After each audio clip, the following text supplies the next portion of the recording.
Russia is still staging military drills with more troops arriving on the border today. The U.S. also warned there has been more false claims by the Kremlin that Moscow could use as a pretext for invasion. Just a couple days ago, it seemed Russia might be backing away from an all-out attack on Ukraine and possibly looking for a way out through diplomacy. Well, now it seems an invasion might still happen at any minute. So let's go in depth on this tonight and try to get some understanding with my guest, Jonathan Katz. He's a senior fellow and director of democracy initiatives at the German Marshall Fund. Welcome so much, Mr. Katz. Thanks for coming on. Thank you. It's good to be here. Well, first up, as our reporters have been explaining, it appears Russia is getting ready for an attack and certainly not pulling back, as Putin indicated yesterday. What do you make of this? Why even, perhaps, if this is what he's doing, pretend to de-escalate?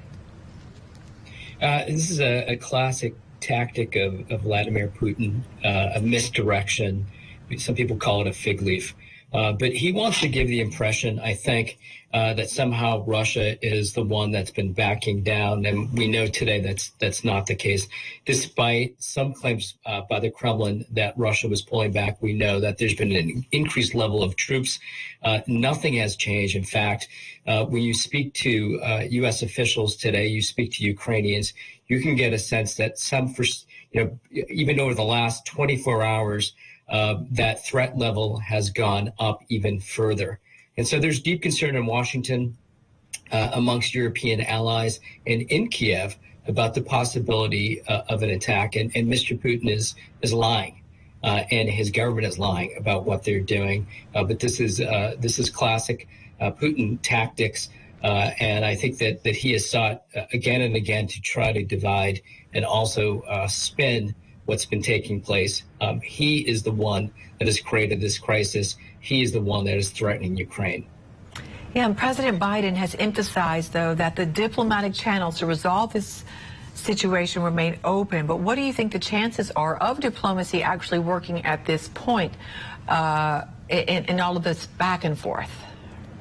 Yeah, I mean, you were just discussing, sort of the back and forth over the last couple of weeks. We've seen the president of France, the chancellor of Germany. We've seen multiple officials going to Moscow to try to de-escalate the situation, create a diplomatic solution to a crisis that Mr. Putin created. We had a conversation this weekend between President Putin and President Biden. And so the door is still open to diplomacy.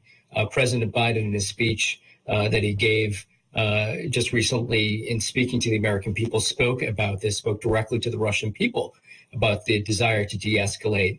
But on one end, we have an alliance, a democratic alliance, Ukraine, which is seeking further Euro-Atlantic integration, that is seeking a peaceful resolution to this issue. On the other end, you have Mr. Putin, who has a long history of using hybrid aggression, specifically against Ukraine, illegally annexing Crimea, and with the death of over or close to 14,000 Ukrainians in the Donbass. So who are you going to trust in this particular conflict right now? Mm-hmm. Mr. Putin with a history, and then the West. Yeah, he certainly for many years has not indicated he's ready to let Ukraine do its own thing. That is to be sure. Well, yesterday, the president warned that the likelihood that sanctions imposed on Russia in the event of invasion would have significant effect on the American economy, including possible price hikes and disruption to the nation's energy supply. Talk about what the ramifications would be for the United States in this.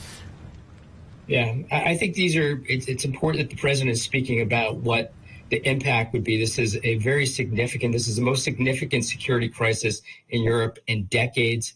It has implications for the global economy, for the U.S. economy, for energy prices. It has big consequences for U.S. allies and partners. And I think the U.S. and this administration have really bent over backwards to try to make certain that those concerns are being addressed. Energy concerns in Europe, and particularly how it impacts the U.S. economy, which is already facing difficult challenges. Even though while we're seeing growth, there's still high inflation. And so anything that happens in this particular crisis, the worst case scenario, could have ripple effects back in the United States.